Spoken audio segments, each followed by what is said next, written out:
All right, Ecclesiastes 6, let's call this one Hope and God in this chapter, where the writer goes back to the tragedy of being wealthy, and not just wealthy, but having so much that you really need nothing. Yet, without God blessing or giving you the ability to enjoy it, it really turns into more futility or misery. Likewise, near the end of the chapter, he's going to talk about wealth aside, fulfilled ambitions can bring a certain level of joy, but likewise, without God giving the power to enjoy the accomplishment, its joy is still temporary, fleeting, and ultimately still vain.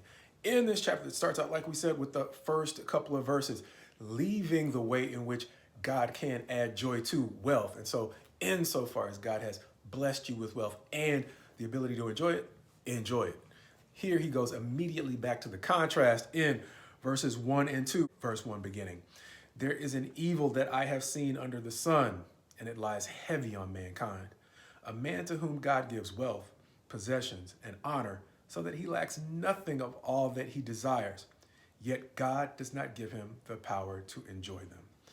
Understanding that, as we said, this is not so much a bookend chapter, but toward the end of the chapter in verses 7, 8, and 9, he's going to talk about the evil in having an appetite or ambitions that whether or not they are fulfilled, they still don't fulfill. Beginning in verse 7, he'll say, all the toil of a man is for his mouth, yet his appetite is not satisfied. For what advantage has the wise man over the fool? And what does the poor man have who knows how to conduct himself before the living?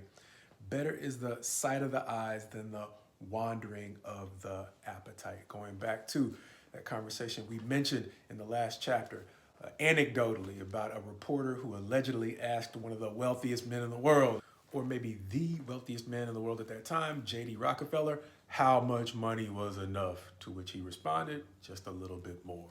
Once again, in yet another chapter, the writer of Ecclesiastes is reminding us that ambition can drive us to accomplish an awful lot that's actually praiseworthy.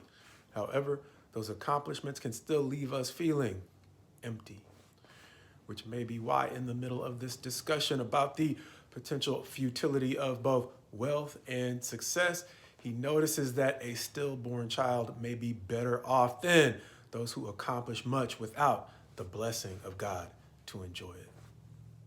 Which may not sound like a great fit in the middle of a bunch of chapter discussions entitled Hope, but one of the things I realized is in the course of my life, not every piece of good advice that I've gotten has been super encouraging in the moment. And so when the writer of Ecclesiastes is helping us to reconsider the futility of wealth and success and also the futility of short-term hope, he seems to be challenging us to consider what are the things that once again make for prolonged or an enduring hope. A question that you might realize is more and more important the more you experience the disappointment that goes along with short-term encouragement, which seems to be why the preacher continues to go back to the realization that prolonged happiness seems to be a mystery to us as people, but might simply be a gift that comes from God.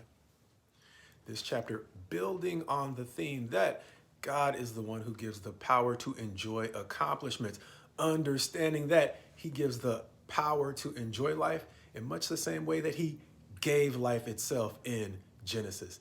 This time, this chapter quite possibly helping us to see that in verse 2, where it notices he lacks nothing of all that he desires, yet God does not give him the power to enjoy them.